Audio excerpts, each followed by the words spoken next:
വിദ്യാഭ്യാസ വകുപ്പിന്റെ കീഴിലുള്ള ഓഫീസുകളിൽ അധ്യാപക അനധ്യാപക നിയമനത്തിനും സർവീസ് ആനുകൂല്യങ്ങൾ നൽകുന്നതിനും വ്യാപക കൈക്കൂലി വാങ്ങുന്നതായി വിജിലൻസിന്റെ കണ്ടെത്തൽ. വിരമിച്ച ഉദ്യോഗസ്ഥരാണ് ഇടനിലക്കാരായി പ്രവർത്തിക്കുന്നത്.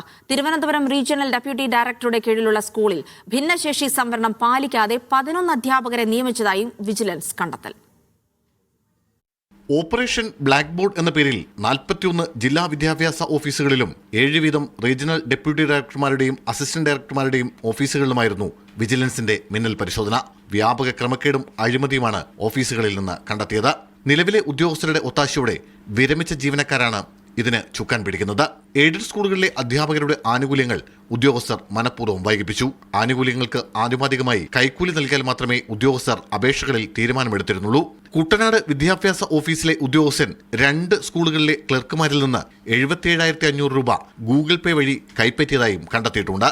മലപ്പുറം റീജിയണൽ ഡെപ്യൂട്ടി ഡയറക്ടറുടെ ഓഫീസിലെ ഉദ്യോഗസ്ഥൻ സ്ഥലം മാറ്റത്തിനായി എയ്ഡഡ് സ്കൂൾ അധ്യാപകനിൽ നിന്ന് 2,000 രൂപയാണ് കൈക്കൂലി വാങ്ങിയത്. ആലപ്പുഴ വിദ്യാഭ്യാസ ജില്ലയിലെ ഓഫീസിലെ ഉദ്യോഗസ്ഥന്റെ അക്കൗണ്ടിലേക്ക് 1,40,000 രൂപ സംശയാസ്പദമായ രീതിയിൽ എത്തിയതായും കണ്ടെത്തി. കേന്ദ്രീയ വിദ്യാലയങ്ങളിലും അൺഎയ്ഡഡ് സ്കൂളുകളിലും പഠിക്കുന്ന കുട്ടികളെ തസ്തിക നിലനിർത്താൻ എയ്ഡഡ് സ്കൂളുകളിൽ പഠിക്കുന്നതായി വ്യാജ രേഖ ഉണ്ടാക്കിയതായും വിജിലൻസ് കണ്ടെത്തിയിട്ടുണ്ട്.